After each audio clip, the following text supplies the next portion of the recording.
ようこそ私のソウルソサエティへ。私の霊圧で自戒しろ。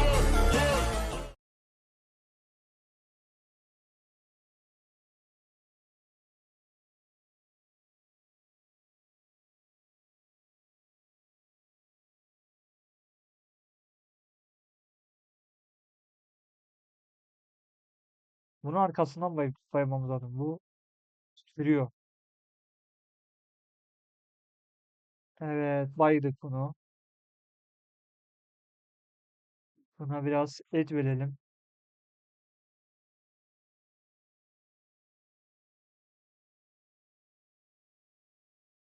Vahşi dilsi Raptoros eğitici. Aslında buna eğitmeyecektim de.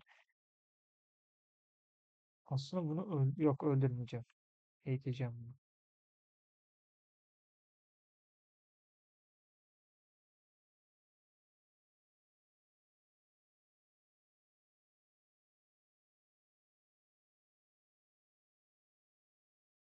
Bjorlin.